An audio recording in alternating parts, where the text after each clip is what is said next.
दोस्तों आज का हमारा टॉपिक है आयकर अर्थात इनकम टैक्स। एक ऐसा टॉपिक जो बहुत ही महत्वपूर्ण है और जिसे सबको जानना जरूरी है, चाहे वह छात्र हो या फिर कोई और व्यक्ति। इससे कोई बच नहीं सकता। इनकम टैक्स एक ऐसी चीज़ है, आयकर एक ऐसी चीज़ है जिससे कि कोई भी व्यक्ति बच नहीं सकता, चाहे वह छोटा व्यक्ति हो या बड़ा व्यक्ति हो, बड़ा व्यवसायी हो या छोटा व्यवसायी हो, कोई भी व्यक्ति इस चीज से बच नहीं सकता। वो है आयकर। आयकर ये दो चीजों से मिलकर बना हुआ है, एक आय और दूसरा कर। मतलब आय, आपकी जितनी आय है, इनकम है, उस पर कर। आय मतलब इनकम, कर मतलब टैक्स। तो जो आप आय कर रहे हैं, आपकी जितनी आय है उस पर टैक्स देना। अब इस किस प्रकार से हम टैक्स देते हैं, कौन सी पद्धतियाँ होती है, किस नियम से हम आय देते हैं, कितनी आय पर हमको टैक्स देना होता है या किनको देना होता है, किनको नहीं देना होता है, संपूर्ण जानकारी पर चर्चा करेंगे। तो सबसे पहले हम जानते हैं कि कर क्या होता है, होता क्या है कर। तो देखिए, कर एक टैक्स होता है। ये टैक्स आज से नहीं, पुराने कई सालों से, कई पीढ़ियों से ये टैक्स लिया जाता रहा है। तो ये कोई नई चीज़ नहीं है। ठीक, फिर वर्तमान में भी जो हमारा टैक्स कर अधिनियम चलता है, ये क्या है, 1961 एक्ट चलता है। ठीक, 1961 एक्ट चलता है जो आयकर अधिनियम के लिए अभी भी चलता है। तो 1961 एक्ट के अनुसार अभी आयकर या फिर आयकर अधिनियम लागू होता है और इस पर टैक्स लिया जाता है इस नियम से। अब इस नियम जो ये है, ये टैक्स मुख्य रूप से दो प्रकार का होता है। एक होता है प्रत्यक्ष, एक होता है अप्रत्यक्ष। क्या होता है, एक होता है प्रत्यक्ष प्रत्यक्ष कर, एक होता है अप्रत्यक्ष कर। मतलब डायरेक्ट कर, एक होता है इनडायरेक्ट कर। ठीक, अप्रत्यक्ष कर, डायरेक्ट कर जैसे कि किसी वस्तु से डायरेक्ट लिया जा सके, या मतलब उस व्यक्ति से, किसी व्यक्ति से डायरेक्ट कर वसूला जा सके, वो प्रत्यक्ष कर में आता है। और जो अप्रत्यक्ष कर होता है, ये अप्रत्यक्ष कर जो लागू होता है, ये ग्राहक पर लागू होता है। इनका भुगतान उपभोक्ता करते हैं। ठीक, तो ये इनडायरेक्ट रूप से लिया जाता है।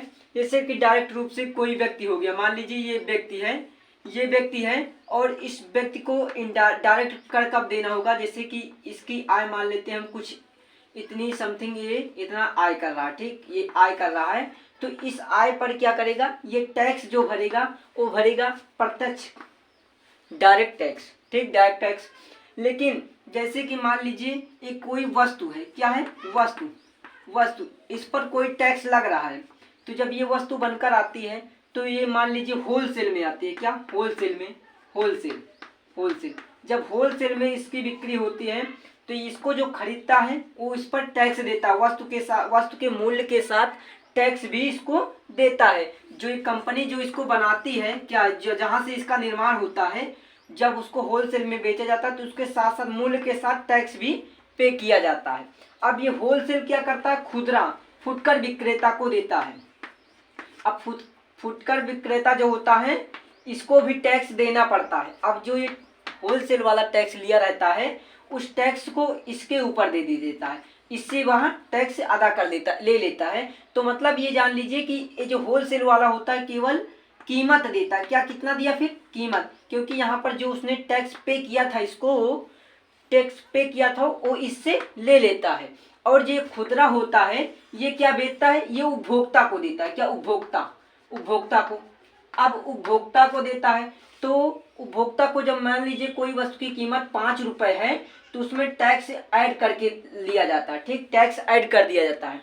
तो खुदरा उपभोक्ता जो खुदरा होता है, ये उपभोक्ता से टैक्स लेता है।